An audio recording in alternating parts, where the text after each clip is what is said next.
which our organization operates. We're going to spend this first session then dealing with our constitutional declaration and bylaws.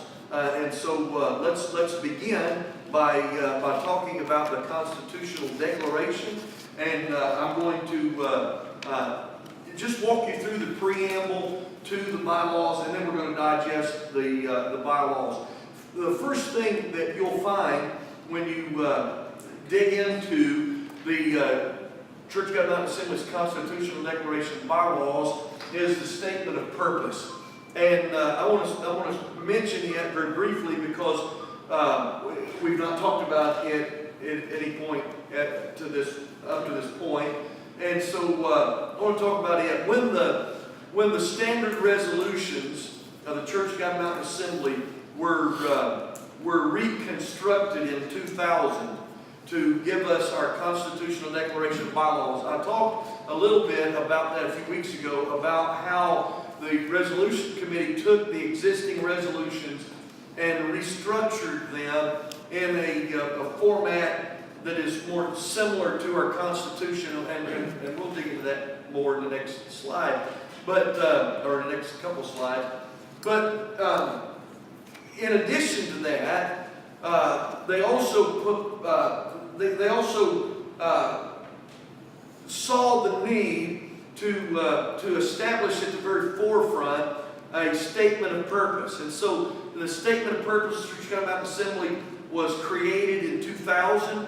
And so it reads thus: the Church of God Mountain Assembly exists to promote through the establishment of local churches the expression of the worship of God, the exalting of the Lord Jesus Christ, experiencing the dynamics and fullness of the Holy Spirit, equipping and edification of believers for the propagation of the gospel by acknowledging and developing individual God-given gifts, calling, and talents.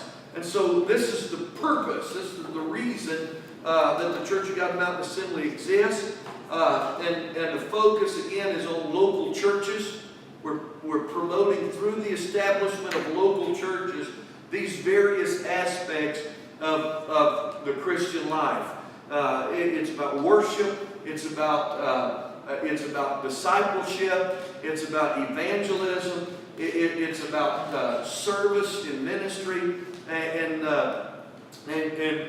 so you see, and about fellowship. And so you see these aspects spelled out in our purpose statement. The preamble also continues by including the church covenant that we talked about in length a couple of sessions ago. The covenant, of course, written by John Newton Brown in 1853, first published in a Baptist church manual. It was adopted by the Church of God Mountain Assembly at a ministers' meeting on November the 30th, 1917 at Pleasant View. Missing from the covenant, those lines were included in the original 1917 covenant. They disappeared in 1922. I'm sure that it was a typographical error. I'm sure it was just something that in the process. So it's the lines that exist in between exemplary and continue with in our deportment.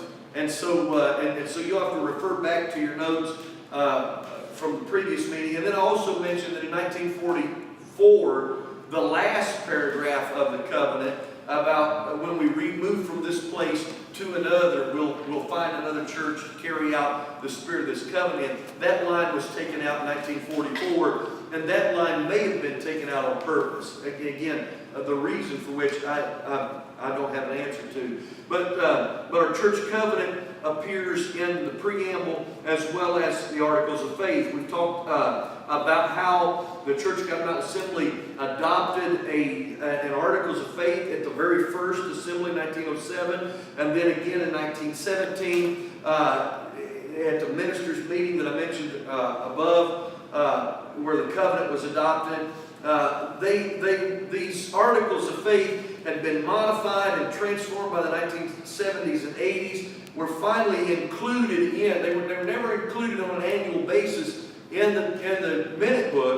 until the assembly was, or until the bylaws were restructured in 2000 and become a permanent fixture in the bylaws ever since then. And then the last part of the preamble includes the teachings of the Church Governmental Assembly, which you'll remember first appeared in 1920. Some have been amended, others some have remained exactly the same since 1920. Some have been transformed and added to the teachings as the bylaws themselves. And we'll start by the first three articles. Article 1 deals with the General Council. Again, I mentioned that, again, this, our Constitutional Declaration of Bylaws mirror the United States Constitution. So Article 1 of the United States Constitution deals with the legislative branch, and in the same way, the Article 1 of our bylaws deals with the lawmaking body of the Assembly, which is the General Council. And so we'll talk about the delegation.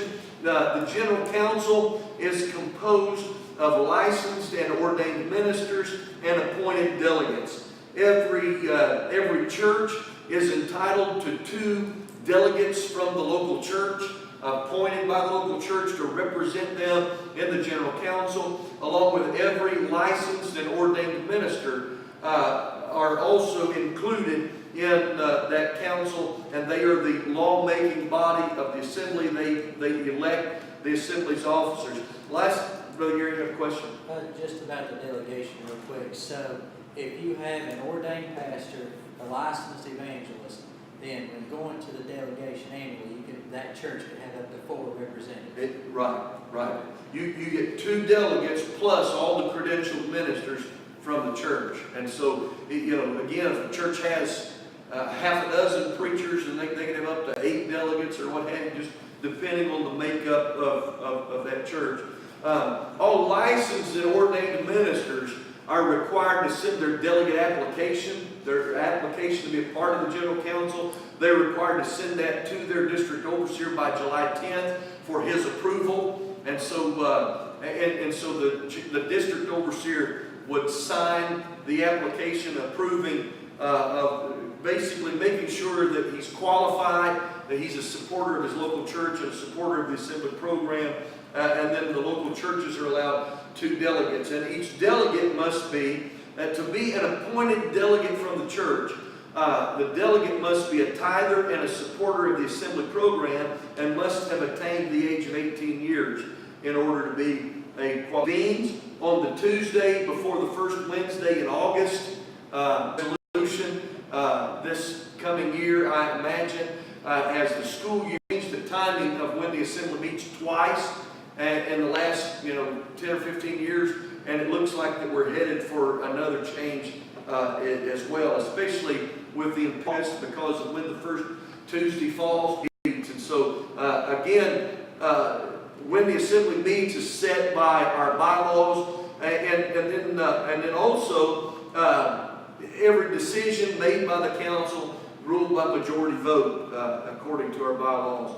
We also observe the Church Governmental Assembly General Council business sessions shall be governed by accepted rules of parliamentary procedure as outlined in Robert's Rules of Order, Modern Edition, in keeping with the spirit of Christian love and fellowship. And so, again, there is spelled out in our bylaws that when it comes to procedure, parliamentary procedure in our business, that we use Robert's Rules of Order, the Modern Edition. There are also some, in addition to what's spelled out in Robert's Rules of Order, we also have some rules that are not covered by Robert's Rules of Order that govern our business. Among them, the conference shall be opened and closed by prayer. That's not in Robert's, that's in our bylaws.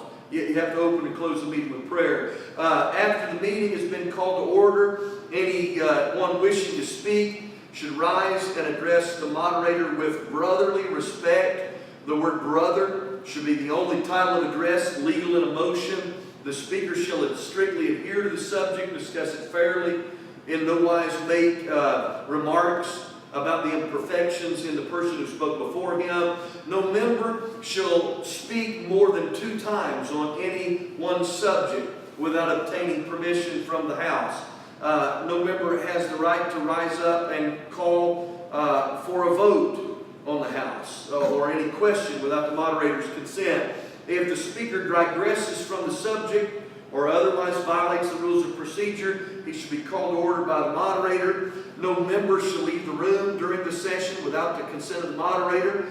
The moderator shall be entitled to the same privilege of the moderator. The general overseer chooses to speak on a subject, he should yield the chair to the assistant or someone else and be entitled to the same privilege of speech. But he shall have no vote unless a tie. Again, this differentiates from Robert's Rules of Order in that Roberts says that the moderator is permitted to vote in a secret ballot. Bylaws specify he cannot vote on any subject unless it's in order to break a tie.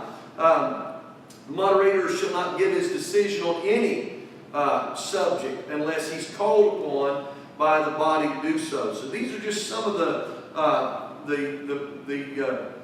provisions that are in our bylaws that deal with rules and order. And then also on the subject of the agenda, the order of business is proposed by the executive board through an agenda presented and adopted at the beginning of each general council session. And so our executive board will sit down, prepare an agenda, and then it's presented at the beginning of business or what have you, before it's formally adopted.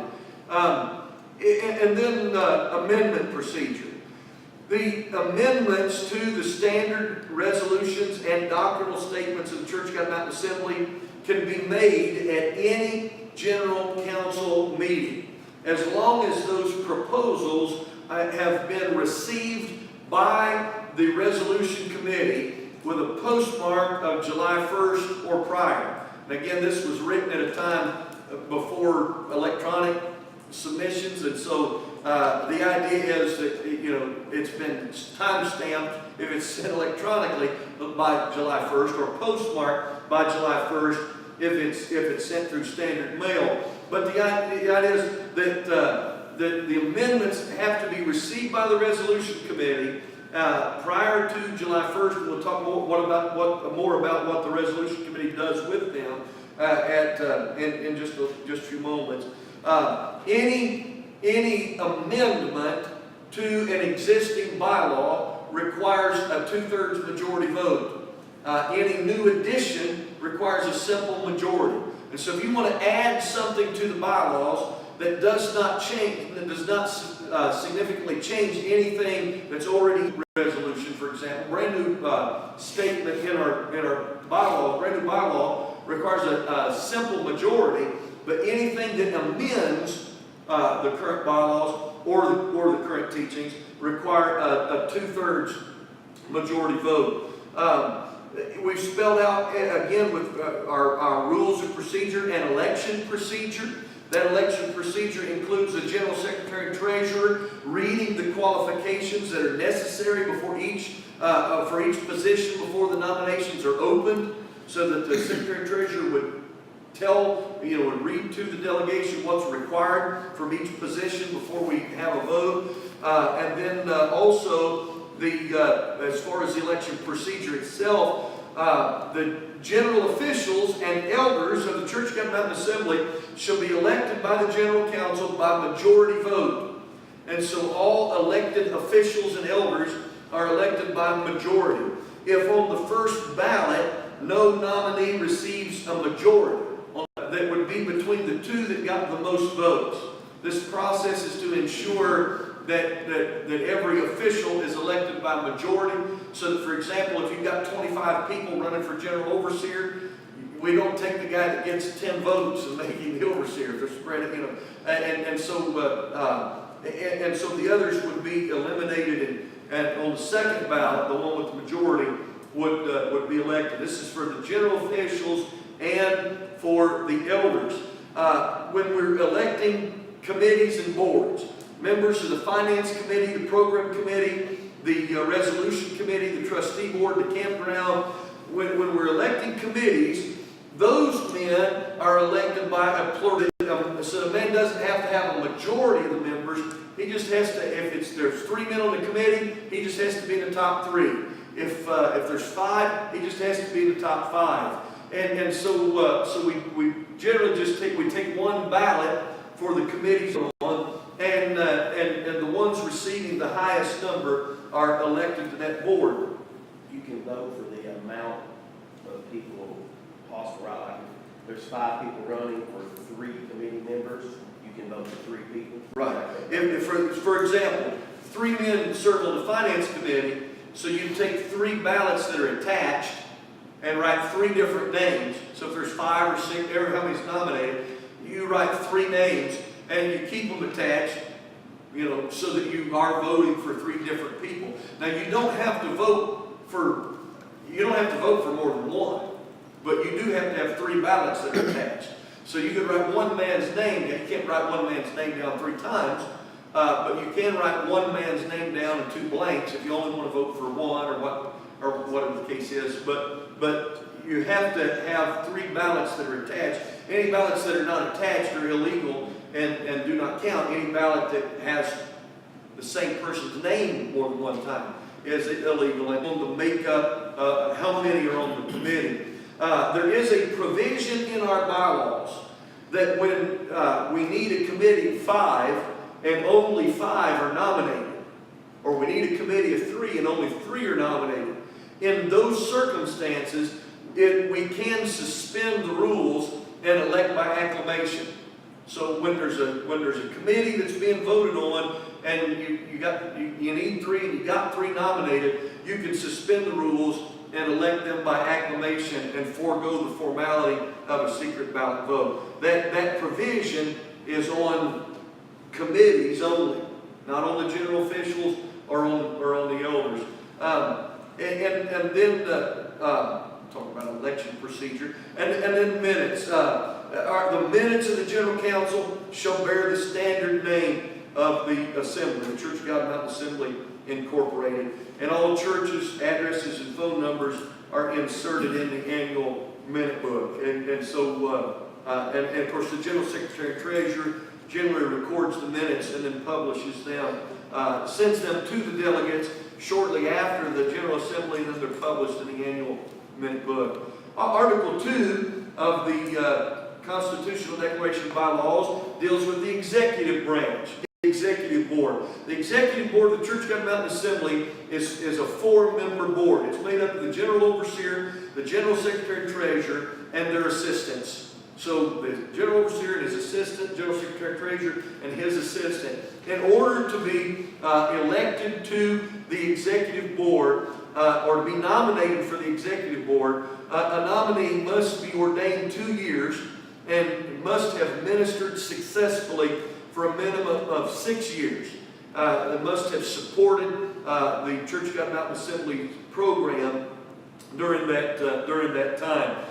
There is a tenure of office limitation on the executive board, so that each member of the general overseer and the assistant general overseer are limited to 3 consecutive terms. They can serve a total of 6 years in that office.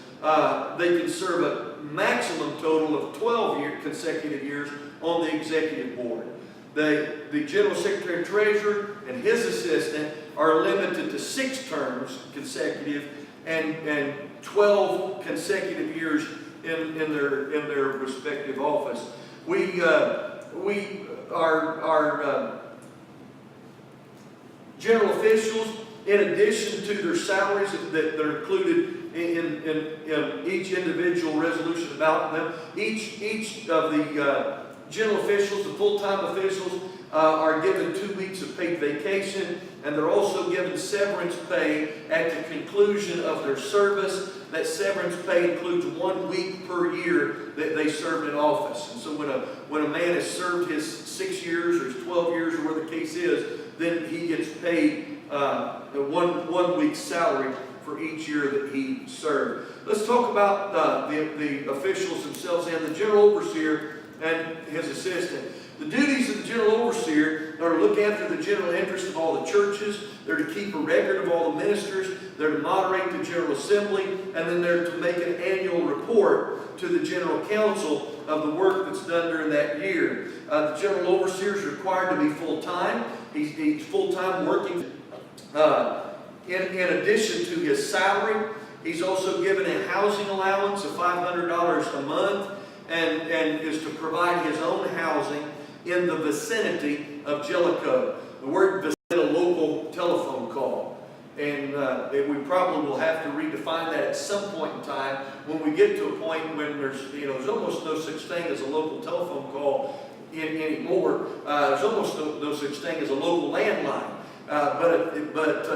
But at that time, and still, that means that he has to live somewhere between Corbin and La Follette, somewhere in that general area where there was a local telephone to call to headquarters.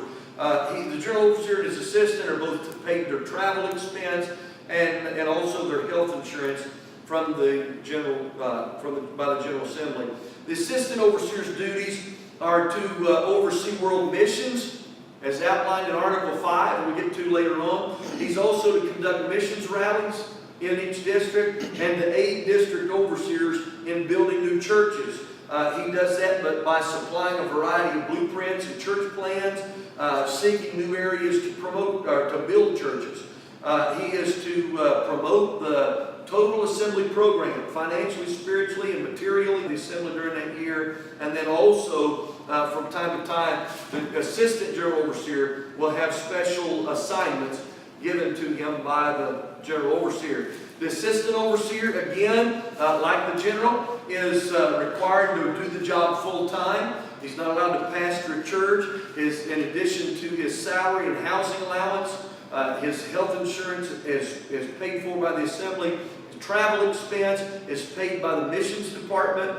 And all monies that he receives from his preaching engagements, all monies that are not designated as a love gift, go directly to the mission department. And so when the mission director, when the Assistant General Overseer comes to preach in our local churches, any offering that is taken up to give to him goes directly to missions, unless it's specified as a love gift for the Assistant Overseer. I talked a little bit about succession of office, back before. If something happens to the General Overseer or the Assistant Overseer, death or resignation or some other circumstances vacate the office, the Board of Elders is empowered to appoint someone or someones to fill those roles until the next General Assembly. Let's talk about the General Secretary and Treasurer. The duties of the General Secretary and Treasurer include keeping an accurate account of all funds coming into the General Office, to carry in his office a supply of religious literature, such as songbooks, Bibles, textbooks, tithes, and envelopes, etc. Tithe envelopes, sorry. He is to maintain office hours from 9 a.m. till noon and 1 to 4, 5 days a week. He shall publish a yearly church calendar containing all the activities of the church for that year. He is required to train his replacement for 2 years when he goes out of office. He is to close his church of the monies that they have sent that year. He's to furnish receipts to the local churches for all finance sent to him. He's to reimburse the travel expenses upon completion of an itemized expense form. He is required to do the job full-time. It's a full-time position, and not allowed to pastor a church. In addition to his weekly salary, there is a parsonage provided for him, as well as his travel expense and health insurance paid by the Assembly. The Assistant General Secretary and Treasurer is the editor of our monthly periodical, the Gospel Herald. He works for the distribution and promotion of the publication by securing subscriptions. He's required to be at all finance committee meetings on the calendar. He is given a monthly salary, and half of his health insurance is paid for by the General Assembly. He's not a full-time position, so he is allowed to pastor church. His travel expense for the Assembly is reimbursed from the general fund. Succession of office rule for the general secretary and treasurer and his assistant. If there is a vacancy in either of those positions or both, then the general overseer is empowered to appoint someone subject to the approval of the finance committee to complete the job until the next general council meeting. The public relations director, his duties are to seek to promote the assembly and its local churches through all means possible. He is required to maintain a file of photographs of the churches and ministers and other information of each church and minister, and will furnish that information upon request.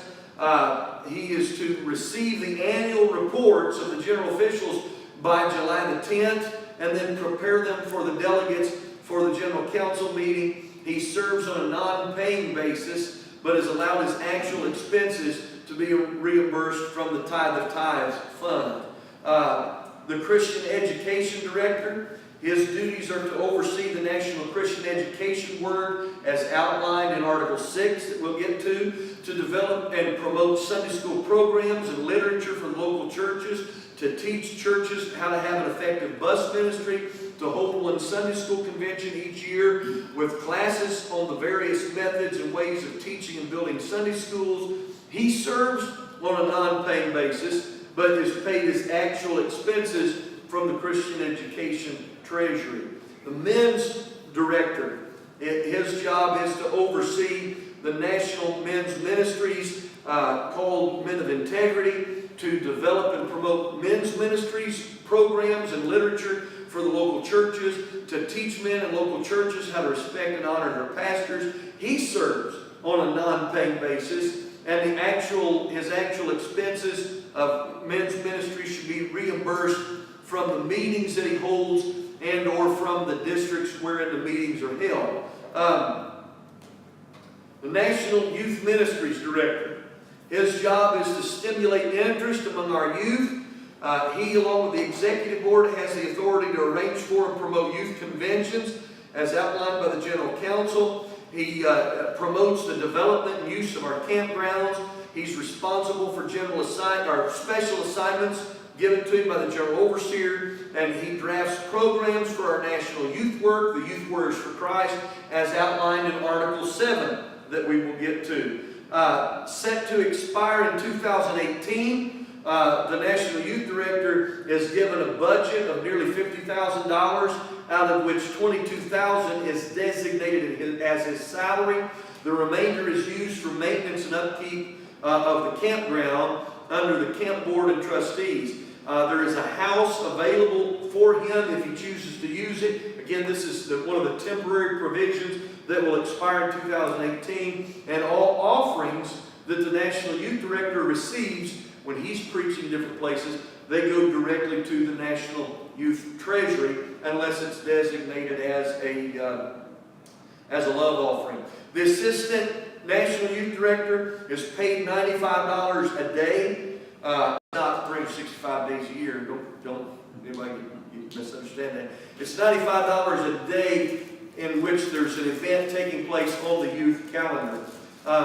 And the succession of office on the National Youth Ministries department are such that if there's a vacancy in the National Youth Director or his assistant or both, then the General Overseer is empowered to appoint someone to serve in that capacity, subject to the approval of the camp board until the next General Council meeting. These are the general officials of the Church of God Mountain Assembly. Let's talk Article 3 is the judicial branch, the Board of 12 Elders, and the 12 Elders are the judicial body of the Assembly.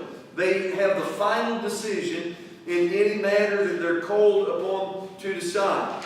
Only the 12 Elders can vote in an elders meeting. In order to be qualified to be an elder, to be elected to the position of elder, a minister must be 40 years old, or else they'd be a board of youngers.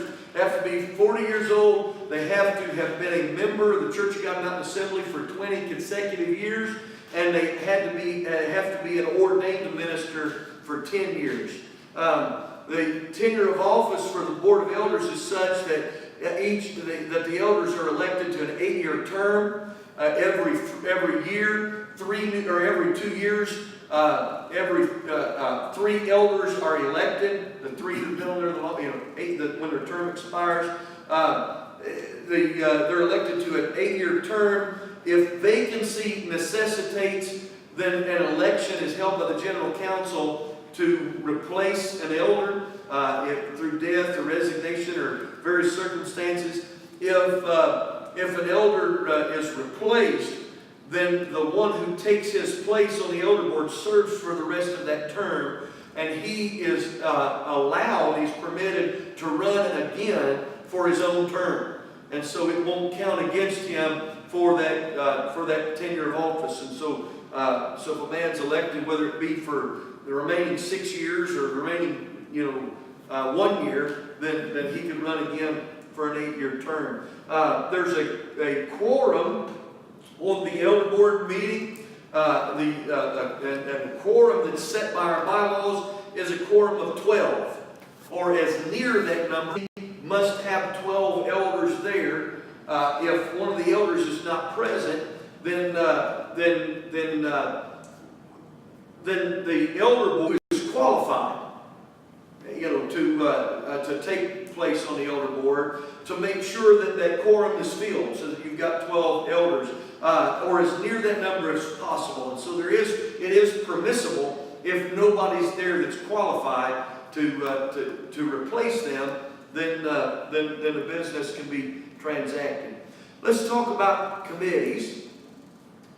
In Congress, committees are where most of the work gets done. So let's talk about the various committees the Church of God Mountain Assembly has. The first one is the Finance Committee. We have a committee of 3 on finance, elected every 2 years. Their duties are to audit the books of the General Secretary and Treasurer every 3 months. They are to authorize all expenditures. They are to devise means to increase the income of the assembly. They approve assembly honorariums.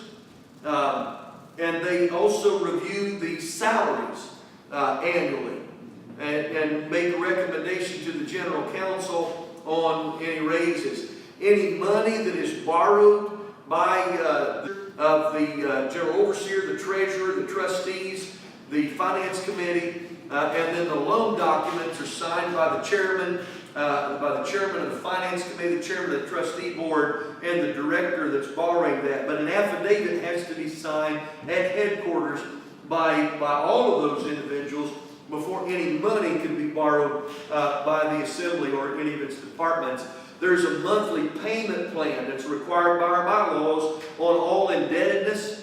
And so we're paying monthly on anything that we're in debt for. And at the end of the fiscal year, if there's a surplus of funds, then a lump sum can be paid as determined by the finance committee, that they would pay that to cut down on the assembly's indebtedness. Looking forward to this year's assembly and receiving the report that we have no outstanding indebtedness. Amen.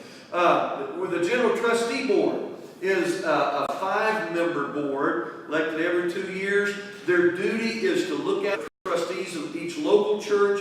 If a controversy arises or trouble arises in a local church concerning property that is deeded to the Church of God Mountain Assembly Incorporated, here are permitted to take charge of such property and rectify the solution. The authority of any general trustee is automatically forfeited when they leave the Church of God Mountain Assembly.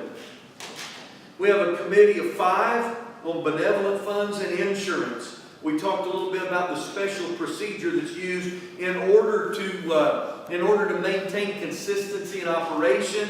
The 5 members of the board, 3 of them have to be retained each election term. And so they're all elected to a 2-year term, but 3 of them must remain on the board. And so there's an election held first between the 5 members of the board, and the 3 that get the most votes are retained on the board, and then the floor is open for nominations to elect the remaining 2 at large from the general council.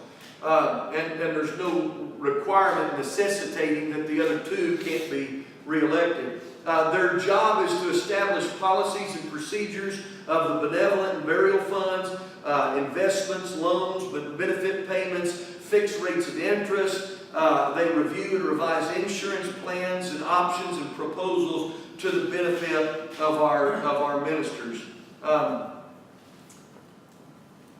We have a 3-member camp board. And the National Youth Director is the chairman of that board, and then there's 3 members included besides him. The job of the camp board is to advise and correlate camp, building and activity, to meet twice a year at the campgrounds and go over the needs of the camp. They make recommendations to the general trustees and finance committee concerning property. They annually review the salary of the assistant National Youth Director, make recommendations concerning his pay, and their travel expense is reimbursed by the National Youth Ministries Department. We have a 5-member resolution committee that's elected every 2 years, and their job is to receive proposed amendments or adoptions and review them existing standard resolutions or standard bylaws. Or doctrinal statements or teachings. They are to discuss any needed changes with the submitter. The idea is they should really only present a resolution that has the best chance of passing. The chairman, elected by the rest of the committee, is to prepare each delegate a copy of the resolutions prior to the general council meeting. And then at the general council meeting, the chairman of the resolution committee he presents, and then the committee is also responsible, along with the general secretary and treasurer, for the placement of any newly adopted or newly passed resolutions, where to put them in the current constitutional declaration and bylaws. And the last committee is the program committee, committee of 3. This is 3 licensed or ordained ministers. They're elected for 1 year, and their job is to prepare the program for the General Assembly not less than 3 months prior to the General Assembly. So they'll choose the speakers and the devotional leaders and prayer leaders and the theme for the General Assembly. I said the last one. We also have a missions board, and the missions board is composed of the district overseers, the assistant general overseers, the chairman, and we'll talk about the mission department in just a minute. So those are the committees. Let's talk about the departments. These are the areas of national ministry and service. Article 5 deals with the missions department. The missions department includes a section on finance. Every church, the 4th Sunday of the month, is required to take up an offering for missions, as well as $12 each year from the minister. So each licensed or ordained minister is required to send $1 a month to the mission program. Any applications for money from the churches or through a mission project should be made through a district overseer, and that money is to be split up between 2/3 of the money being provided by the district, and the home mission department would provide the rest. Not more than half the mission money received for home missions is designated for work in that district, and so there's some guidelines for finance in the mission program. The Thursday night service of the General Assembly is designated as Missions Night, and it's under the direction of the Mission Director. Let's talk about the Christian Education Department. Each local church shall send to headquarters an offering each month for the National Christian Education Department. That's in finance. There's also something missing from our bylaws, and I'm not sure how it's missing. hoping to ask a question about it at the elders meeting in January.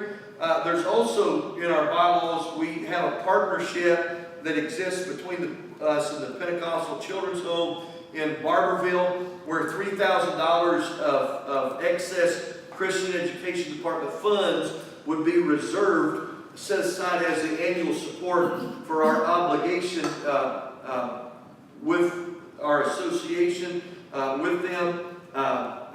There's been a moratorium on that for some time, and I don't know if that's the reason that it was deleted from the bylaws, but it's not been in the bylaws for the last several years, and I know the delegation never voted to take it out of the bylaws, so I'm hoping to find out more about that in January. Hope to find out some answer about it. But that's done under the Christian Education Department. Article 7 deals with the National Youth Ministries and Camp Development Department. Again, just like with the other two departments, each local church is required to send an offering each month to the National Youth Ministries Department, and in addition to $1 a month from each licensed and ordained minister. All money that is raised by the youth department goes directly to the youth treasury, including concessions from concession stands at our youth camps and other meetings. The National Youth Department sponsors 2 national rallies each year, one in the north and one in the south.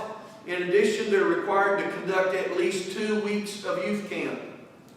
We've been conducting 3 for longer than this resolution has required to, but at least 2 weeks of camp are required, junior and senior youth. And also the National Youth Department sponsors all other camps and retreats.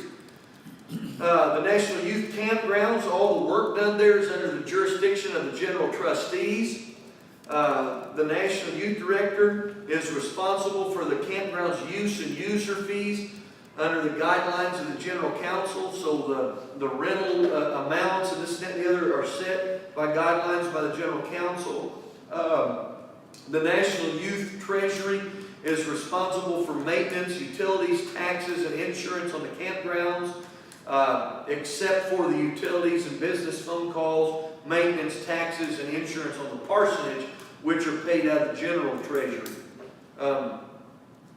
as a general official. Article 8 is on the National Ladies Ministries Department. A vice president and is to create fellowship among the local ladies ministries and be assisted in their endeavors for God and His church.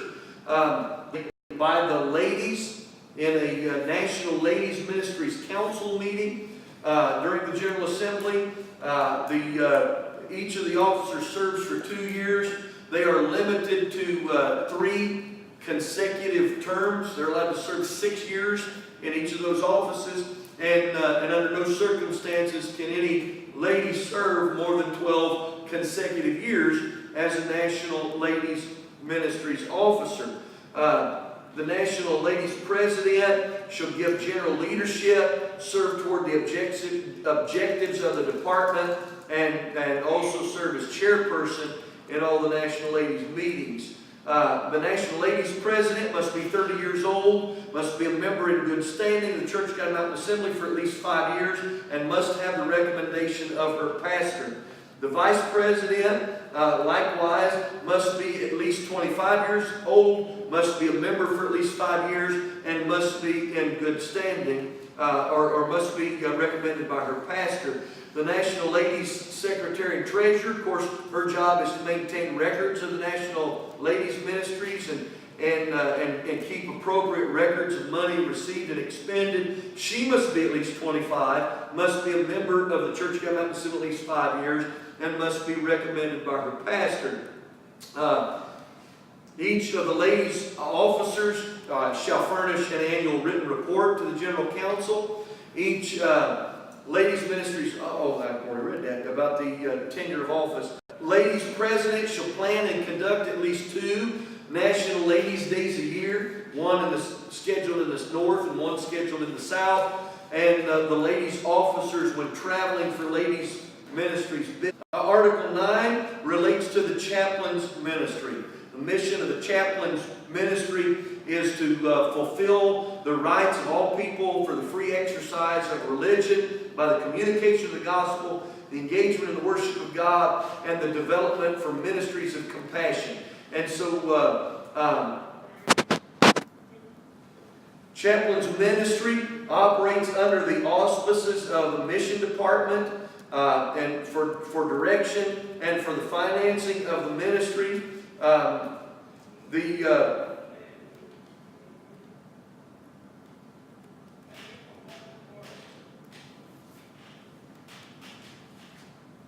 I'm looking to see what else I need to say about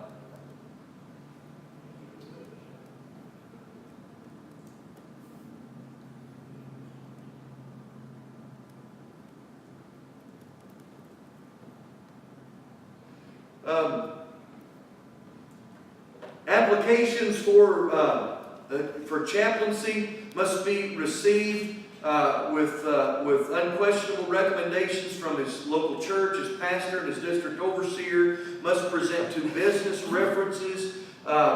He must have an endorsement renewed every 7 years. Chaplains who leave our denomination under any circumstances immediately tender their qualifications and their licensing. The endorsement certifies the applicant is a fully ordained minister, actively engaged in or retired from an approved ministerial vocation, and recommended as being spiritually, morally, intellectually, and emotionally qualified to represent the Church of God Mountain Assembly as a chaplain. And so formal educational requirements are specified by the agency or institution where they will serve. That's Article 9. Article 10 is under, in addition to the general officials, and that's that of the executive board, with hours consistent of those of the General Secretary and Treasurer, wages paid from the general fund, approved by the Finance Committee, receiving vacation pay and comp time as approved by the Executive Board. And basically the job of the administrative assistant is to assist the General Secretary and Treasurer and the Executive Board in the day-to-day operations in the headquarters. Let's talk about districts. And we'll talk about the way that they are, the way that they're laid out. We have district overseers elected for a term of 2 years annually by the ministers in that district by secret ballot vote. And so the election is generally held the last meeting before the annual assembly. 4 or more ministers must be present in order to have the election, and the election is subject to the approval of the executive board. In districts where there are less than 4 churches, the overseer is appointed by the executive board. The duties of the district overseer are to look after the interests of the local churches, keep a record of all work in their district, give a detailed report each month to the general overseer. They should be allowed to pastor one church, endeavor to settle all matters of dispute that arise in that district, seek to build new churches and assign pastors to them, conduct district fellowship meetings, which are to be held as often as they deem necessary or convenient, conduct quarterly meetings with the churches in their district to consist of explaining the government procedure, and pastors complying with the assembly program. They must conduct or authorize business meetings in churches which are pastored by a licensed minister. That's the duty of the district overseer. District youth directors conduct district youth rallies in their district.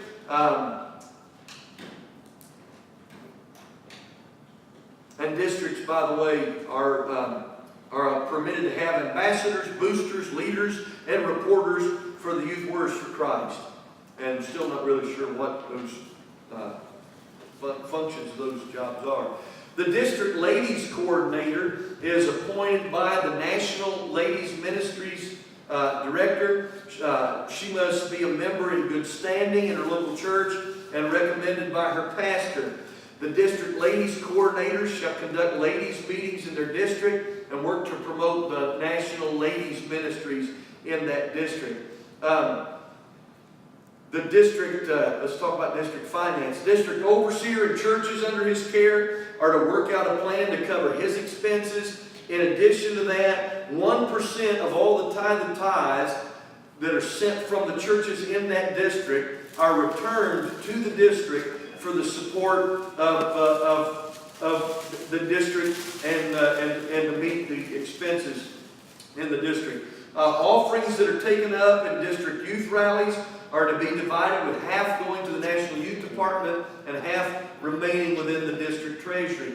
10% of the dues received in the National Ladies Treasury from the local churches should be given back to the Ladies District Coordinator for the district expenses, and so that they can continue to operate ladies ministry on a local level. Let's talk about guidelines for ministers, for our credentialed ministers.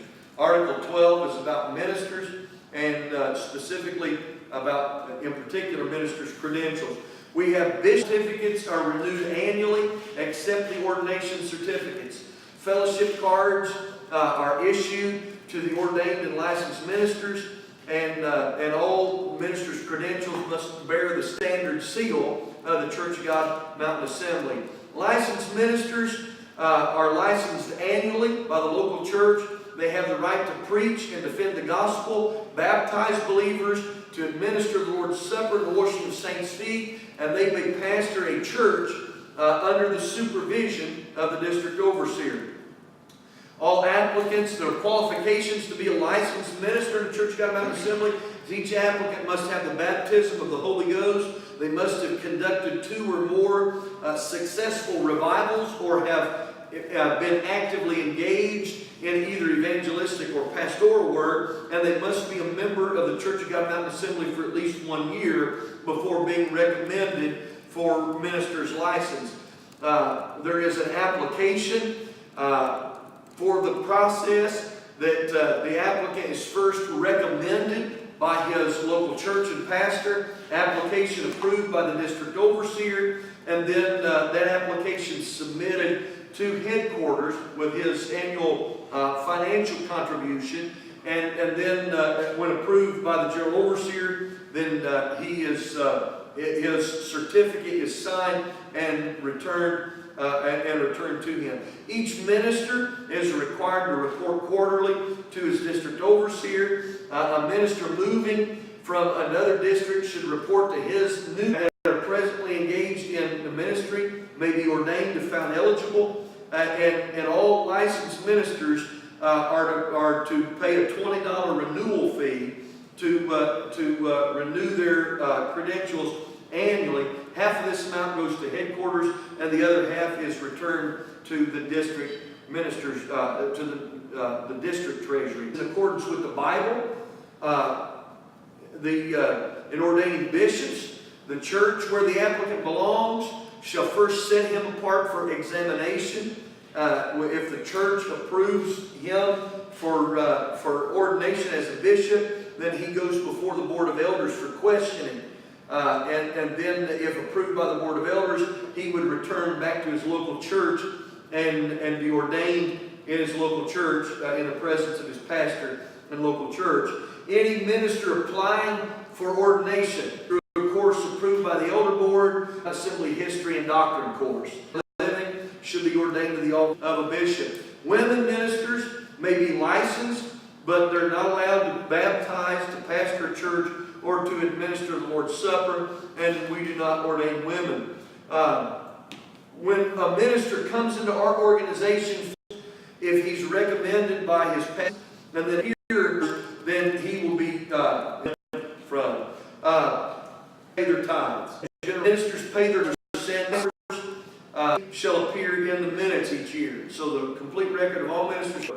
Let's talk about offending ministers. In the case of an offending minister, a board consisting of the district overseer and 2 ordained ministers who have no connection with the case when available should give due notice to the time and place where the charges, and the board shall determine, that board of the district overseer and 2 ordained ministers to warrant such action if they determine minister's credentials be revoked. If he's found not guilty by the accused, from the accused, if the defendant minister is not satisfied with the decision of the district board, then he may appeal to the general overseer within 10 days. And the general overseer will appoint a board to rehear the case. If he's not satisfied with that decision, if that's unsuccessful, then he may appear before the board of 12 elders. And so in no case can a minister be excluded from the Church of God Mountain Assembly without being heard by the board of 12 unless he does it on his own free will. Must first be reconciled to the local church where he was excluded and then go before the board of elders for reconciliation. Any minister found guilty of fornication or adultery shall be placed under these guidelines for restoration. No public ministry for 2 years. During said time, true repentance must be observed. If he's pastoring a church, he should be removed. The minister will be relocated to another church, mutually agreed upon, and it will be the responsibility of the minister to work with the pastor to bring about a threefold restoration during the of family and marriage relation, as public function as a clergyman. The minister must publicly confess his sin before the congregation, preach and teach, but not pastor a church. After fulfilling the 3 years of that program, then the minister, I talked about the minister's benevolent plan in an earlier, try to cover any of that tonight. In local churches, Article 13 deals with polity in the local church and begins with organized after there are 15 members. Any church that has been organized but then falls to less than 15 active and supporting members falls under the jurisdiction of the general of the district overseer. The general overseer and the executive board, if necessary, will take charge of the church, the directing of the church, and the general trustees will assume control of the property.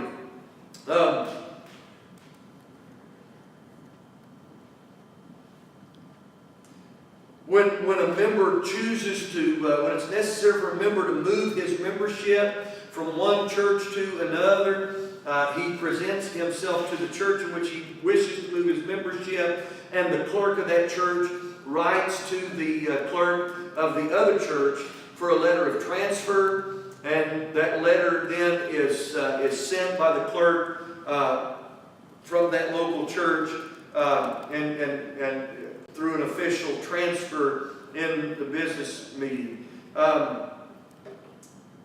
See if there's other issues on membership that are...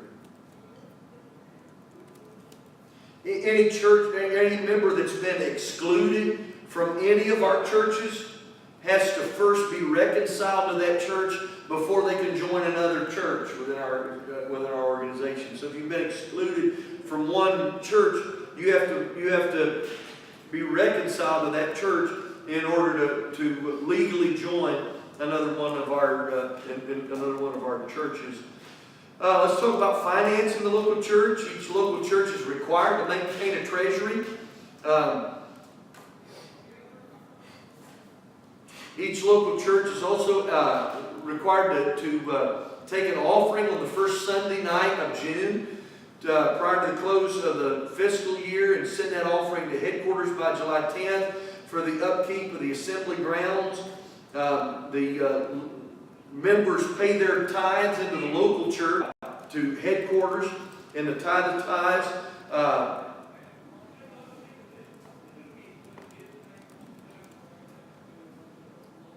If an evangelist is conducting a revival in one of our local churches, the tithes of the offering that he receives is deducted from what the church gives him, and those evangelist tithes are sent to headquarters on his behalf.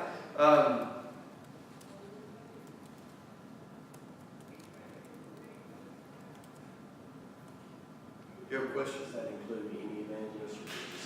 That includes any evangelist, according to our bylaw. And that's for revivals. I'm not really sure if that's for revivals, which are almost becoming extinct. Headquarters has recommended that each local church have a fireproof safe to store the official books of the church. Recommended that each church incorporate as a 501c3 nonprofit organization with reviewed annually, and that a recommendation of any increase be done by the trustees or a finance committee of the local church, and that the local body vote on them for each year. It's recommended that the salary be increased by the current percentage of the cost of living increase, or by the rate set by the finance committee for the raise of the general officials. The Assembly recommends that the salary package be provided for the pastor, including but not limited to family, life, and health insurance, housing allowance, travel reimbursement for assembly functions, paid vacation and anniversary benefits, and scholarship funds to further ministerial studies, retirement plans, pastor's appreciation day, and other things. The Assembly, of course, recommends that all properties be deeded to the Church of God Mountain Assembly in Jellicoe, Tennessee, the Assembly trustees. That there's of course, the trustees of the local church have the care of the property in that local church. They're to make recommendations to the body. Any outlay of money, of course, would be required for the church to approve. Officers in the local church, the active members present at the business meeting in the month of June prior to the General Assembly in an even number of years shall conduct an election for officers other than the election of pastor. Now, the pastor is going to be elected every 4 years, but he shall be nominated by the pastor of the church, and the nominees shall be members of the church, and they will be approved or disapproved by the members of the church through a yes and no vote. All pastors shall be, all churches shall elect pastors who are licensed or ordained by the Church of God Mountain Assembly, or in accordance with our agreement with our sister organizations. And there's some guidelines for different organizations.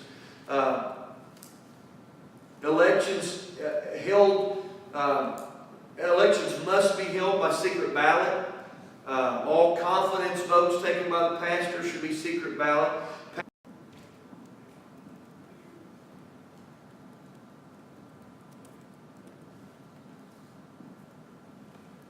The pastor should confer with his district overseer before he resigns. If the pastor resigns before his term is up, or for any other reason the position becomes vacant, the district overseer, with the approval of the executive board, shall appoint another to take his place until the election by the usual pastoral procedure to fill the unexpired term of the previous pastor.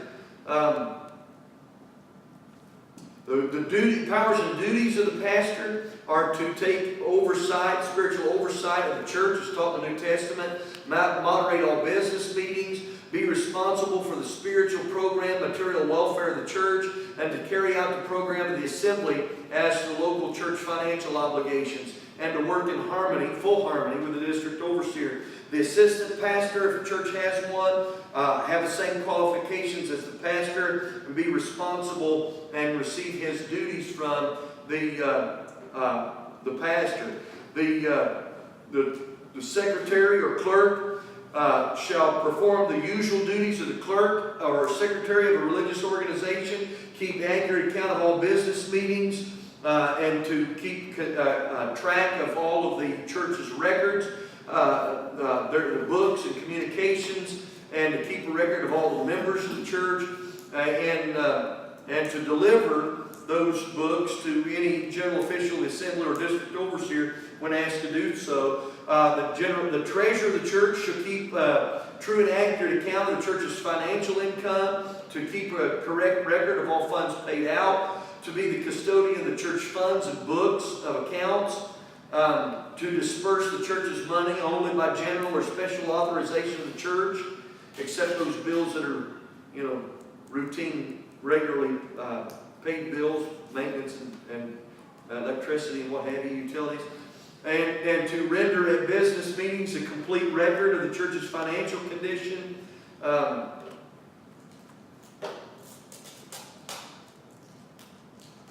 The local church trustees, the local church shall have at least 3 trustees, and they shall hold all property in their trust, but can't buy or sell or dispose of any property unless given authority of the church to do so. They're to see that the property is kept in repair.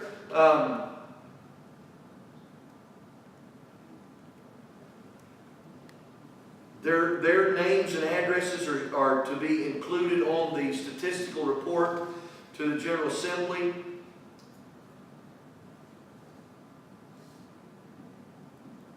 And then in each local church, the ladies' ministry, pastoral care, all these are under control of the church, and their activities must be approved by the church. The auxiliary officers of the church should be elected in whatever manner the church chooses. Each local church shall maintain a Sunday school. The local youth president or leader should arrange for weekly programs to work in harmony with the pastor. Same thing with the local ladies auxiliary, working under the jurisdiction of the pastor to promote. Each of the local ladies ministries are encouraged to donate $12 a year for the national ladies ministries for dues. Let me ask, are there any questions? Brother Gary. Going back to the ordination minister's qualification, it says that they have to undergo the New Old Testament survey with the HEC guideline, that if we've already taken it, then we should be given a final examination by the elder board. Would that be like a test or just like a question and answer, or what? Yeah, basically that stipulation is in there such that if a minister has already taken an Old Testament or a New Testament survey course, they took it at a university somewhere, they took it what have you, that there is a mastery test that would be given to that individual to make sure that they learned whatever they were supposed to. The understanding that probably that guideline is going to be sufficient. Many times the Board of Elders will look and say, well, they took this at pick a college, they took this as a correspondence course through Oral Roberts University. They probably learned as much or more than they would have learned from taking the course we already approved. And so many times they just approve that and they waive the requirement for an examination. If they've taken a course through some kind of a correspondence course or taken something whereby that, maybe the elders are not at all familiar with, there's no syllabus provided, they don't know what they learned or how long it lasted or what, then the elders would require them to take a mastery test. That test was written by the Christian Education Department at the same time that the cases were first required to be and the elder board approved that test.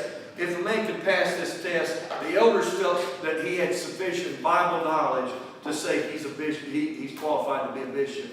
And so that's the purpose of the mastery test.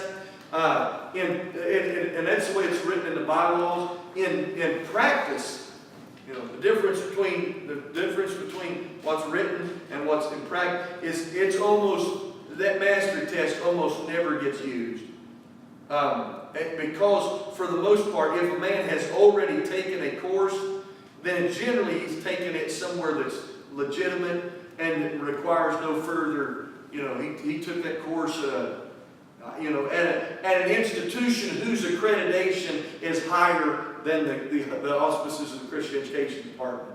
So, I mean, does that answer your question? Right, What's the so- purpose of that? So pretty much in our case, like all of us that's in here that may be doing this for ordination, we wouldn't have to worry about the No. mastery test. No, you have taken a course that was designated, you know, the course you took last year was Right. designated by the Christian Education Department, was authorized by the Christian Education Director, and auspices of the International Institute of Ministry.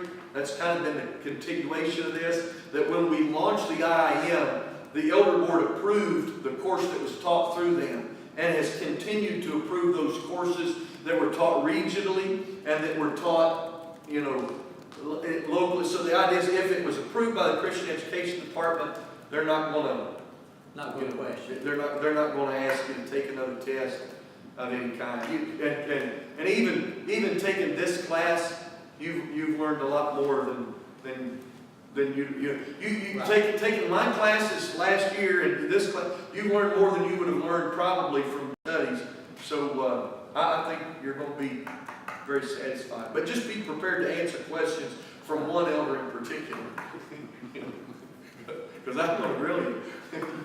Well, anybody else take questions? Anything in our bylaws, our polity procedures? Are we off there? No, we're still alive. I don't know. Okay. Anybody? All right, if that will take a break, we'll suspend the. All right, let's talk now about parliamentary procedure. You know, I for a long time, this course has been on my mind, and originally the course that I had envisioned was a revision, but instead, you know, it worked out like this. But from the very beginning, I always envisioned that part of the course would include a section on parliamentary procedure. And I explained it several years ago to my pastor that, you know, if you have to take this class in order to get ordained, and you have to be ordained in order to pastor a church and conduct a business meeting in the local church, then shouldn't you have to learn a little something about parliamentary procedure, you know, in order to be ordained? And so that's the purpose of this particular session tonight. Let's talk about the purpose and principles of parliamentary procedure, and just look at the how and why of rules of order. Okay. First of all, why have parliamentary procedure? Why fool with such a? First of all, let me say this. You know, parliamentary procedure was developed in Parliament, as its name suggests, in the British Houses of Parliament, as a matter of conducting business and conducting it in order. And of course, our government, our Congress, the House of Representatives and the U.S. Senate appropriated a lot of that protocol in U.S. forms of government as well. But what's the purpose of parliamentary procedure? First of all, first purpose is to establish and maintain order in a meeting. So, you know, it's about doing things right and doing them the right way, doing the right things and doing them the right way. Establishing and maintaining order in a meeting. Otherwise, if you didn't have a process, a procedure, you know, you just have total chaos. And so parliamentary procedure helps to establish that order. And the second thing I just said, that you know, you'd have chaos. It's to prevent confusion in the transaction of business, so that we're able to get done what we need to get done and minimize the confusion. I know sometimes in church business and Church God Mountain Assembly business, you know, at the General Assembly, I know sometimes you can't prevent all confusion. But some of it is just because parliamentary procedure, it only exists in the business world. And so many people are not familiar with it.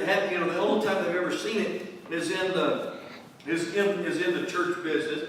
And so that's the reason why sometimes you still end up with some confusion nonetheless. A third purpose is to keep the meeting moving, so that when you introduce it, it helps us to keep the flow of the meeting so that we're not, have you ever been to a meeting where you didn't get, parliamentary procedure helps keep the meeting moving. Now, fourth thing is it provides a voice for all opinions. One of the purposes of parliamentary procedure is so that every opinion has the opportunity to be presented and to be heard. So nobody can leave the meeting and say, well, I didn't have a voice, I didn't get a say, or leave there with something on their mind. It gives that opportunity for every opinion to be heard. And then the fifth principle, which may be the most significant, is to ensure that the minority is heard and respected while carrying out the will of the majority. And so if I ask you what was the most important principle of parliamentary procedure, and you said majority rules. Well, that's only part of it. But majority rule is an important part of parliamentary procedure, but it may not even be the most important part. It's to ensure that the will of the majority is carried out, but that the rights of the minority are not trampled on in the process, so that you're still allowing the minority to be heard and respected while carrying out the will of the majority. Well, let's talk about some principles of parliamentary procedure. The first one is that there's never multiple things on the floor at any given time. You're only discussing one subject. We're going to talk just a minute about how sometimes a motion is made and then that motion might be amended. And when there's an amendment offered, it's the amendment that is on the floor. So you're still only discussing one thing at a time. An amendment can be amended. And so if you're amending an amendment, you're still only talking about that amendment to the amendment. So that there's only one subject on the floor at any given time. That's what we're discussing. Sometimes the moderator, and we talked in our last session about parliamentary procedure when it comes to our own meetings. And one of the principles is the speaker shall strictly adhere to the subject that is on the floor. And if he digresses, the moderator's job is to call his attention to, that's what we're discussing at this time. Again, we're helping to keep the meeting moving, helping keep it flowing, discussing one subject at a time. Second principle.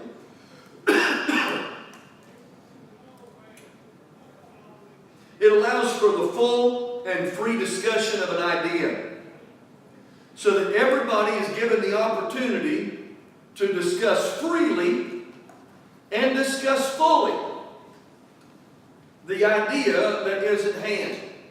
We'll talk about how valuable the principle is of free discussion and full discussion.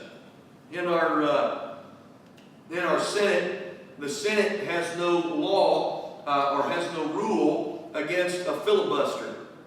And if you're familiar at all with a filibuster, the speaker can get up and talk about anything. They're not required to talk about the subject that's on the hand either. They can get up and talk about anything they want to talk about. And the idea is we'll take so much time talking about so many different things that eventually the opposition will get tired of it and let us move on, and we'll never actually call for a vote. And so some of the historic filibusters in our Senate have went on for days, and Senate be convened for 24 hours a day basically, where one senator's up reading whatever he is. They tell me one time a guy read out of the phone book. You're just going on and on and on, and preventing the free discussion and the full discussion of the subject that's at hand. And that's a valuable principle that is protected, intended to be protected by parliamentary procedure. And it takes a 2/3 vote, to stop the filibuster, to call for a vote. And so we'll talk more about that a little later on. A third principle is to treat all members fairly and courteously, so that every member is entitled to the same privileges of speech as any other member. And so they all ought to be treated fairly and courteously. Fourth thing, carried back to our previous slide, to carry out the rule of the majority and respect the rights of the minority.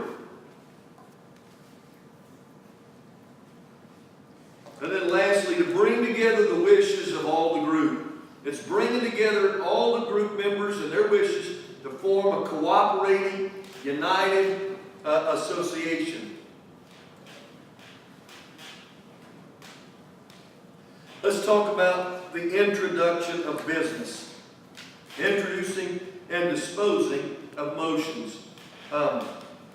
We'll start by talking about making a motion. Anything the organization does is accomplished by introducing it to the association by a motion. So every matter of business, everything that's voted upon, every decision that is made, it commences with a motion. It's introduced through the form of a motion. And so let's talk about the process by which a motion is made. The first step is that the member who wishes to introduce the business, he addresses the chair. Many times that's he stands and gets the attention, he gets the recognition of the chair. When the floor is open for business, Mr. Moderator or Brother Moderator, and the chair then once recognized, the chair recognizes the minister, gives him the floor, the member. He once recognized, the member states the motion. He puts forth the motion, and the standard. Sometimes men will say motion second. The chair. Now, if it's a long, drawn out, complicated motion, he may ask, worded it to be, of being able to. Once the chair has stated the motion, then the chair asks for discussion.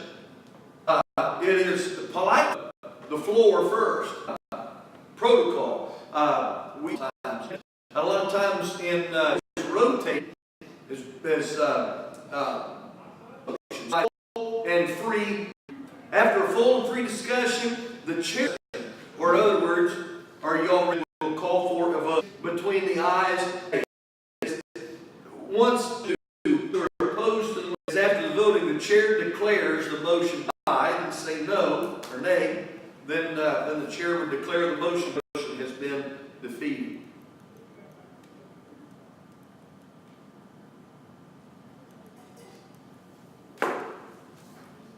Let me stop just a minute and just, what happens if you can't really tell? In Congress sometimes, Speaker of the House, it's not uncommon to hear the Speaker say, in the opinion of the chair, the ayes have it. And, especially if he's, the ayes have it. And then someone usually will call for a division of the House. In our Congress, most of the time, it's done with a roll call vote, because each member then is requested, they're called by name, and you as a constituent have the right to know how your congressman voted upon a certain measure, and so then they would go through the formal counting of the votes, more so than with an order. In our assembly, if there's some question, the moderator may ask for a standing vote, or in some cases a secret ballot. Let's talk about distinction with a motion. Once somebody has made a motion, there's a motion on the floor, it's been seconded, now the floor is open for discussion. What do you do with it? Well, it's on the floor until it's disposed of. And so let's talk about the ways in which a motion can be disposed. First of all, by vote. The most common way to dispose of a motion is by voting on it. Well, it's disposed of. We're ready to move on to the next. The most common method of disposing with a motion. Go back through our minute book, and count the number of motions made, and you'll are disposed of by voting. Prior to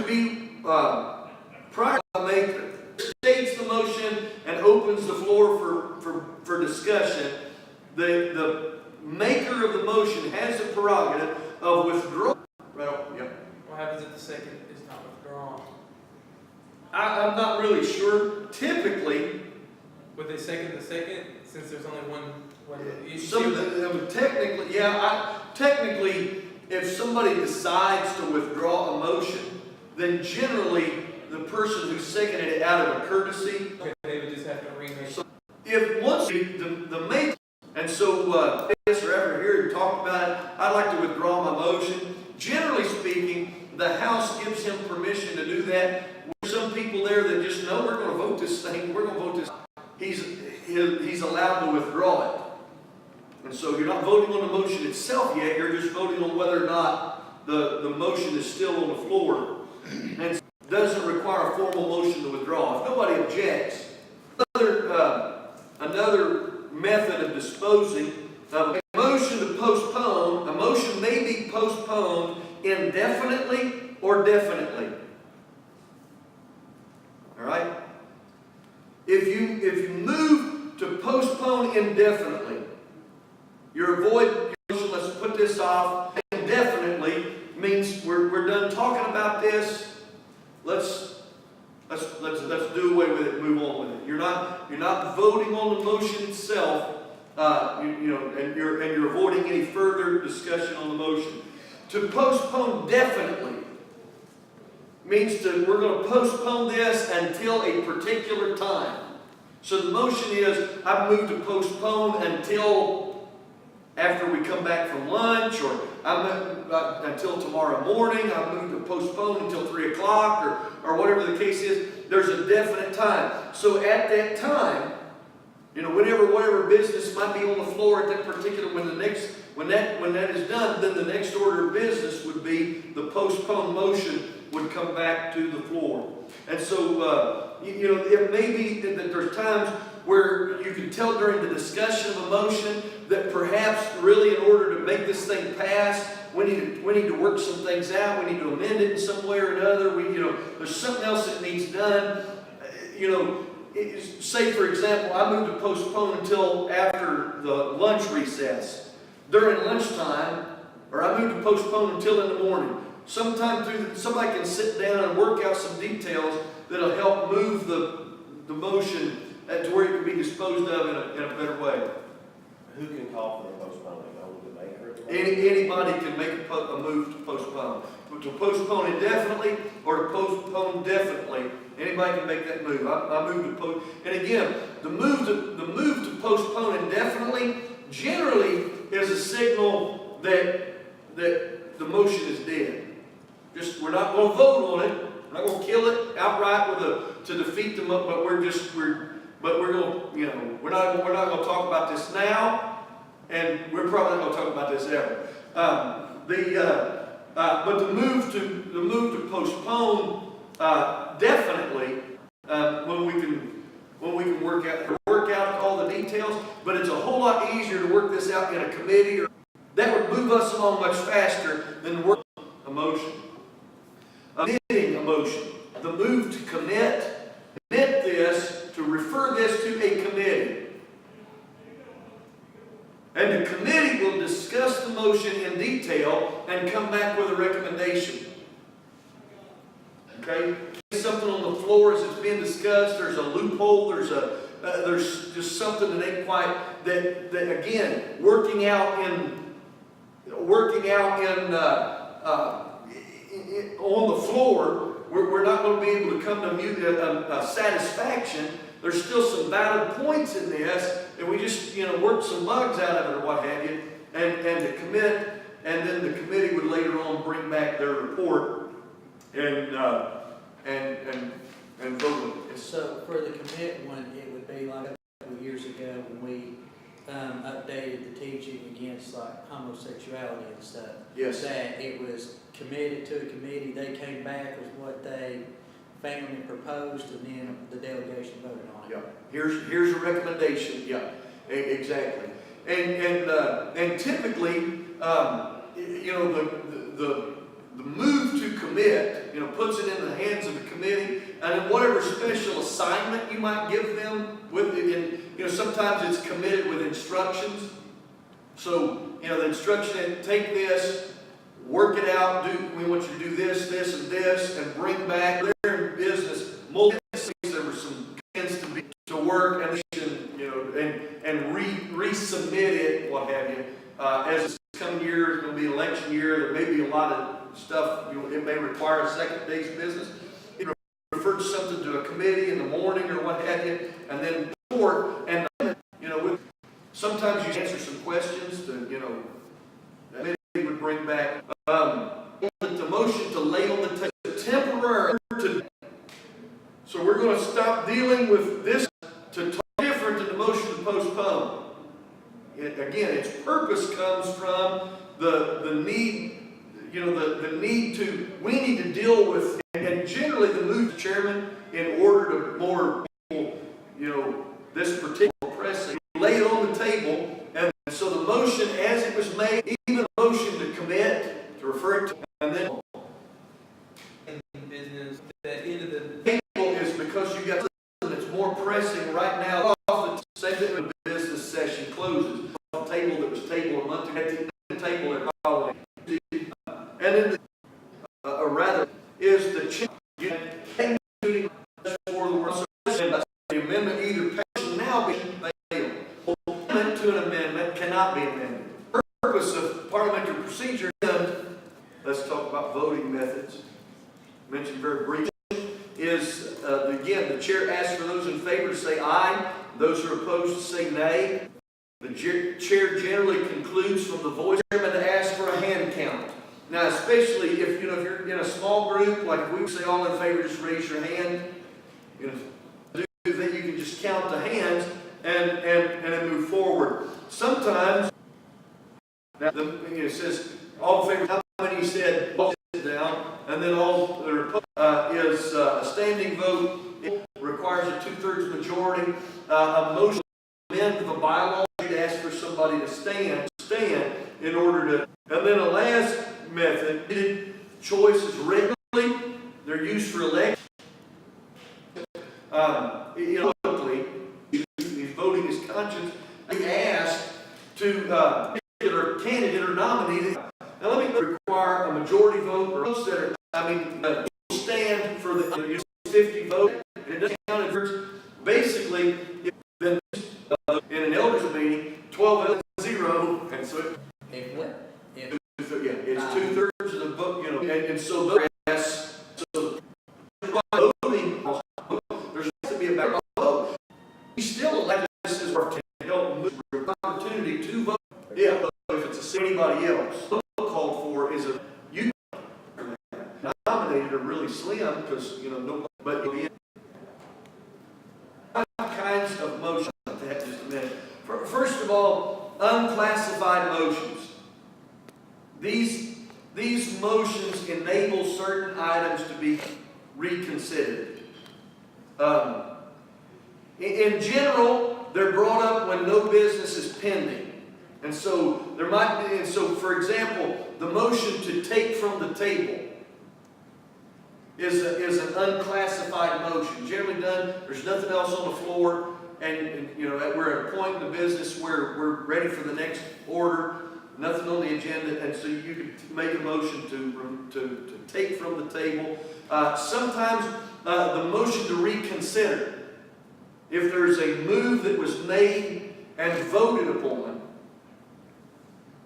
and then later in the business somebody decided the wrong way, I'd like to make a move that we reconsider the issue voted. So for example, if you make a motion and you voted the motion down, say the motion was defeated, someone could make a motion to reconsider the move and to bring it back up for consideration. Now, let me say this. Move to reconsider can only be made by somebody who voted in the opposite. So you can only make a motion to reconsider a move if you voted the other way, if you've changed your mind on the issue. And so it's not used very much because of that. But and then the other unclassified move is the move to rescind. So, for example, if you voted to do something, and then later on decide, and to undo the actions that were, or to undo the move that was made. These are unclassified motions that bring business to the group, that allow formal discussion of an item being brought before the group. They're general motions. A third type is something of a main motion. These are the kinds of motions that I just talked about in that last slide. These are motions that directly apply to the motion that's on the floor. So the motions that can hasten action upon, delay action upon, or modify the main motion. The move to lay on the table, to the move to commit, or the move to amend. There's also another subsidiary motion that sometimes gets misused, is the motion to call for the previous question. And the motion to call for the previous question means I move that we stop debating and go straight to the vote. And so the move for the previous question requires a second and requires a 2/3 majority vote. So the idea is that if you're going to stop talking about something and go straight to the vote, when nobody else is allowed to talk on this issue, that should only be done when 2/3 of the members are in favor of it.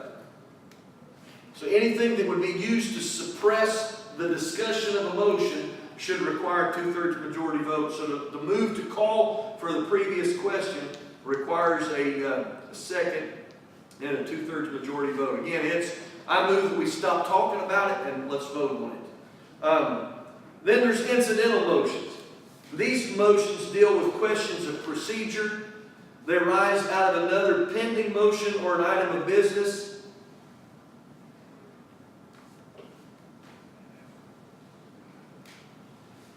Usually they're points of order. They're not debatable. Usually they're points of order. A move to appeal the decision of the chair.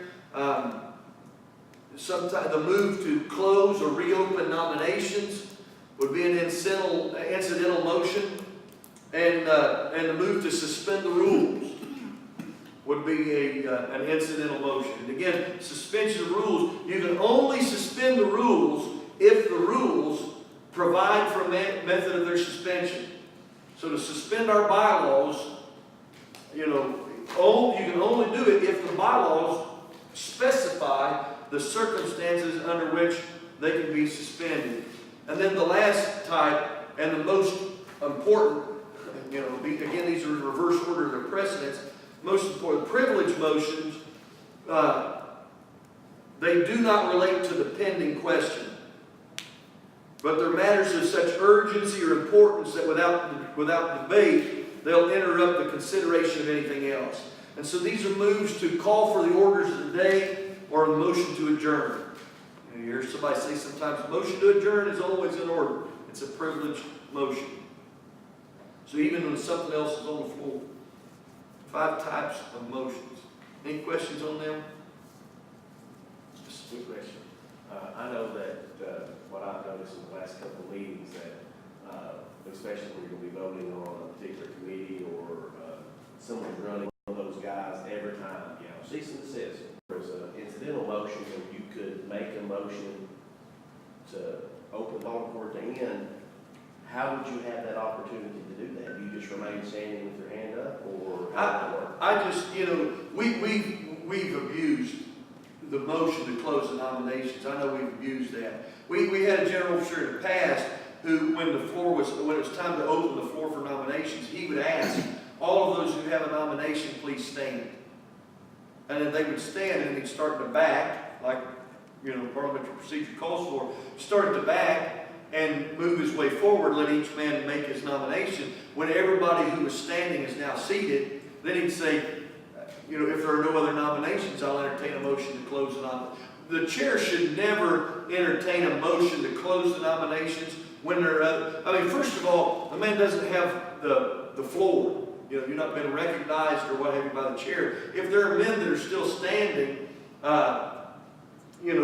to make nominations, the chair shouldn't recognize that move at all. Now, of course, the regress that you have against that is if he does, there is a move in a second, then, obviously, you could call for a point of order and say, brother, I was standing to be recognized to make a nomination and hold off on it or what have you until you were able to make your nomination or until all the nominations were made.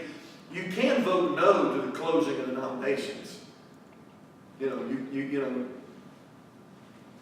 have that privilege.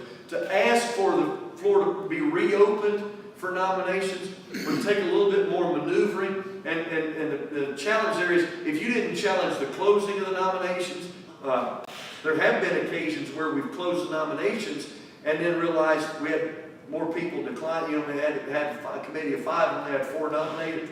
And we done voted to close. So then you have to have a motion to reopen the floor for nominations under those circumstances. So I think we probably need to do a better job from our organization standpoint of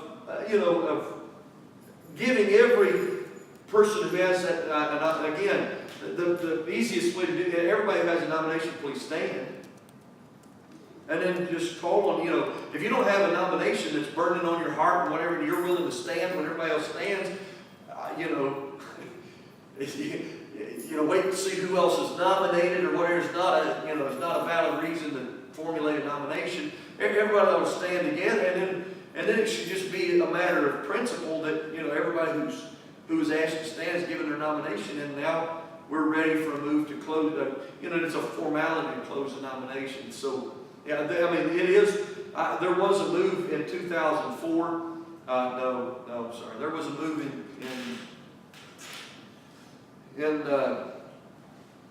1996 to reopen the nominations for one of the offices after it had voted to close.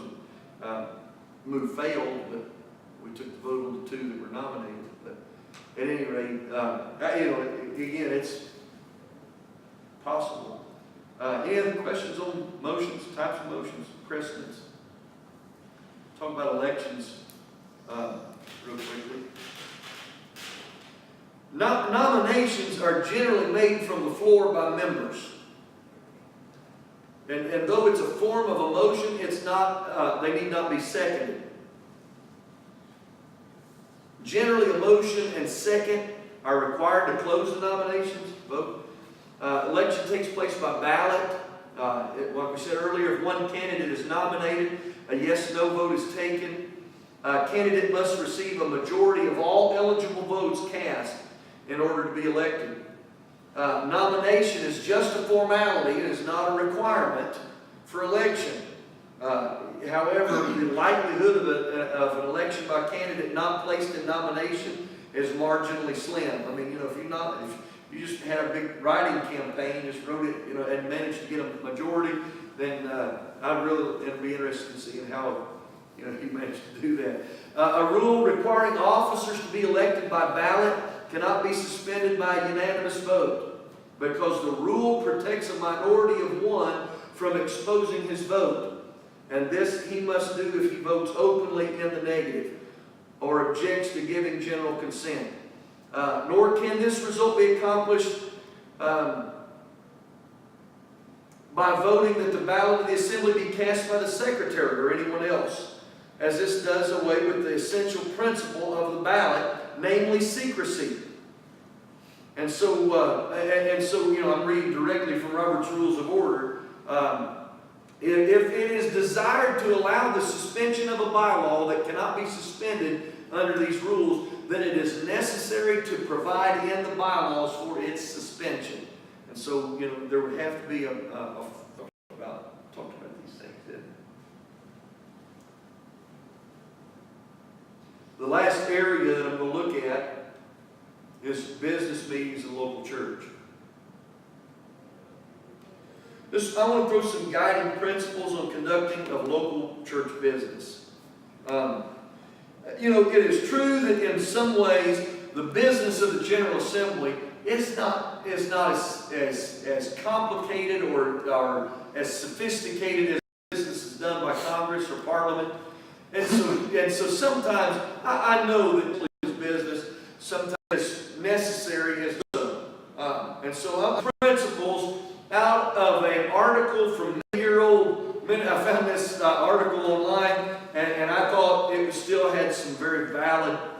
It still had some very balanced stuff. A church business meeting differs from the typical parliamentary session of a secular group in which Robert's Rules of Orders sets the pattern of procedure.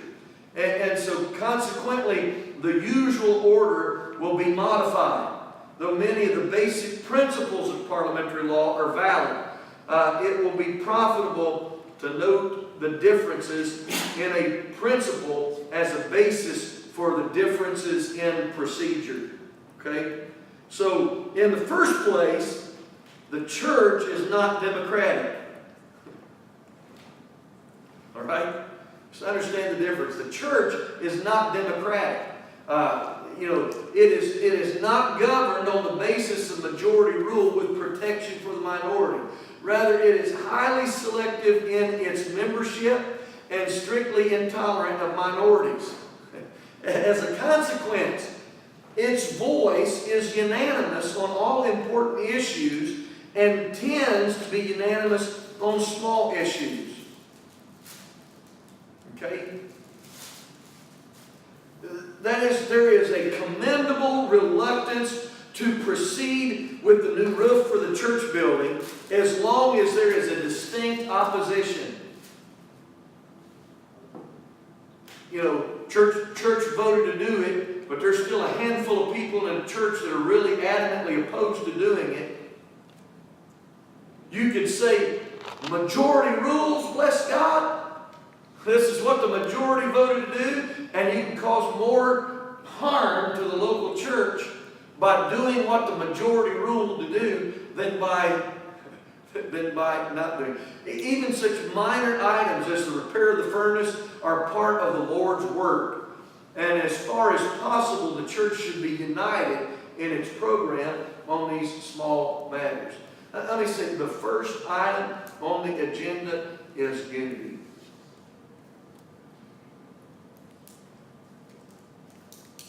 So don't underestimate the power of church business to bring division and strife and disharmony into the local church body. The first item is unity. What can we do to ensure that the church is united, to bring us in? I'm not talking about empowering a local church boss that has to make every decision. That's not what I'm talking about. But I'm talking about championing the principles of unity. I'm talking about giving voice to, we want to do what, so-and-so says to do, and this and that and the other. But doing all we can to protect and guard the unity of the church. Now, because there's no place for a minority faction, the completely open session really is never sanctioned. That the business to come before the whole body should be carefully prepared in advance by a small group in order to do that. Do as little business as possible in the meeting itself. So, talked about in all kinds of discussion, about, you realize right away, we're not going to get this thing done with 112 delegates trying to all talk about this and whatever. The best thing to do is a smaller group, work out a plan and bring it. And we talked about the resolution committee in the last session. The resolution committee's job is to take those new resolutions and to compare them to existing resolutions, to discuss needed changes with the presenter. The best thing the resolution committee can do is to talk with the submitter and say, listen, this is not going to work. The best thing you can do is let's make some modifications and to present resolutions that have the best chance of being adopted. To work all that, to talk about all those things, pros and cons, to work it all out before it ever hits the delegation floor. And the same thing is true in the local church, maybe even on a larger basis. That things that aren't going to take a moment to negotiate with the owner of the property and to get that done first, than to have a meeting, talk about it, and then go back to the owner and him not even want to fool with you. So do as, because of that, the opening of the floor for business, which any member may propose, is not, I'll tell you something, there's nothing scarier than what happens after that moment when a pastor says, is there any new business? There's just nothing, just being blindsided by, by whatever might come up or whatever. And so deal with as much, and there's so many things, do as little business as possible in the meeting itself. You go back through some old church minutes from different congregations, whatever, through the years. It's amazing the kinds of things that were discussed and voted upon in church business meetings. I heard about one pastor said they talked for 45 minutes in the church business meeting about whether or not to buy a new vacuum cleaner. Really? I mean, if the church doesn't need a new vacuum cleaner, then don't buy it. If the church that you can deal with, prior to the meeting, and it's quite possible, a lot of things people want to talk about openly and what have you, that probably you can get a lot more done. And the way a lot of people have one annual business meeting, if you wait around for the annual business meeting to roll around, you may have missed all the opportunities to get done whatever it was that you needed to get done anyway. And so do as little as possible. Another issue, and let me just say too, on that last point, that problems that come, they're oftentimes referred back to somebody to get more information anyway. So why not deal with it up ahead of time? Any procedure that hints of controversy, it should really be dealt with a smaller group first. That you work out some things and whatever before you bring that to a matter to the whole group. Here's the fourth thing: strict adherence to parliamentary law may be counterproductive.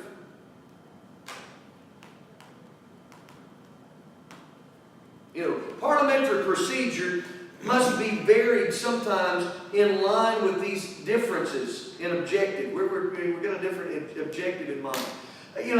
Just one example.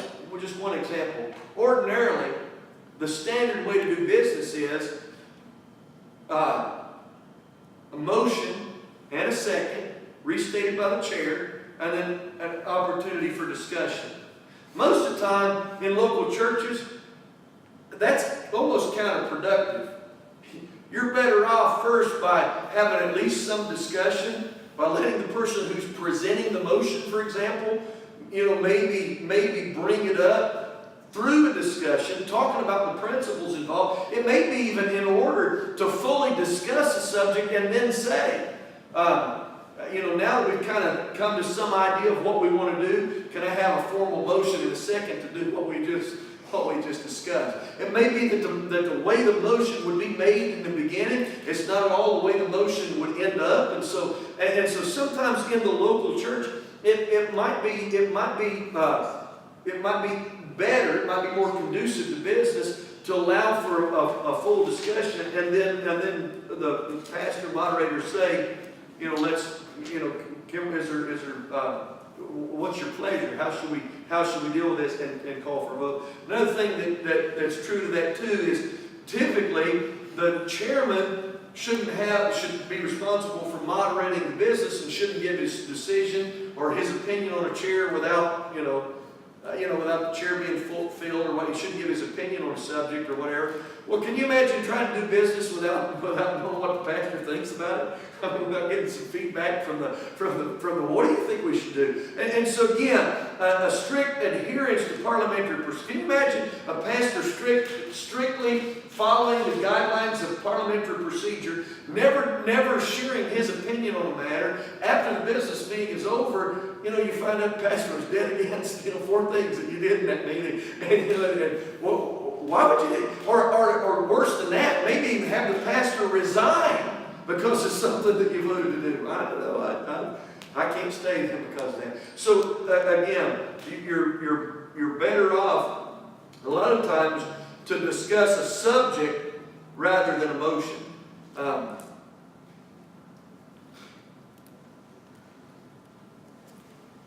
Talk about election procedure. Again, again, unity is the primary goal in the business of the church. And so when it comes to elections, you know, the election of officers, for example, you know, here again, the procedure is not wholly democratic. You know, and of course, according to our bylaws, you know, the nomination of the local officers is done by the pastor. And so some would say, well, that's not even, you know, that's not democratic at all. That's almost like a dictatorship. Now, of course, he's only nominating, and it's still up to the church to vote yes or no on those elections. Is there any benefit in announcing the number of no votes on a particular election? So you have an election for the clerk or what have you, and, you know, is there any benefit that comes from having announced to the, you know, if you've got tellers or trustees or your clerk, whoever's counting the votes and whatever, they come to the conclusion that, you know, that there were more yeses than there were noes, is there any benefit from having announced, well, he got 5 no votes? You know, is there any, you know, the principle, again, is protecting the unity of the church. You know, we have, for the last several years, since the bylaws changed now to where there's no open nominations for the officers and the pastor, you know, nominates those officers, I always put together a ballot with the position and the person who's been nominated and a place for them to circle yes or no. And so we have our vote in that manner, and then you know, the votes are counted, and then it's announced, you know, they were all elected. So again, now the clerk might make a note in the minutes of what the actual vote count was or what have you, but, you know, for the record's sake or what. But again, it's of no value to, you know, and it may be counterproductive in actually announcing that there was opposition. And then just a last, just respect people's times. You know, people's time. If you get people to show up for a business meeting, you know, we've been, since I've been pastor, we've been having business meetings on Sunday nights at the conclusion of service. I don't like it. Honestly, don't like it at all. I've said that several times. And just in the absence of doing anything else, it's just a necessary evil. It's just the best time to do it because we're all, you know, for the most part, members are already there. You can announce it a few weeks ahead of time or whatever, and just get it done.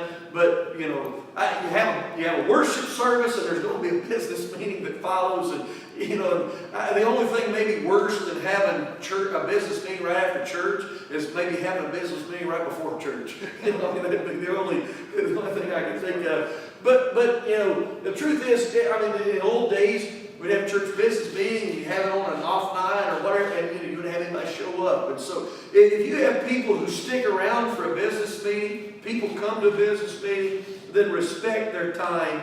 You know, stick to the agenda and keep the business, you know, flowing. And I'm not talking about just, you say, well, there wasn't any point in us even being here then if all that's we just get. But at the same time, we don't have to be here all night either. To, you know, if there's a valid reason for lengthening, you know, the meeting, then do it. But respect people's time and stick to the agenda and get done what. Get done what you came to do, and parliamentary procedure in Congress, in the Assembly, or in the local church.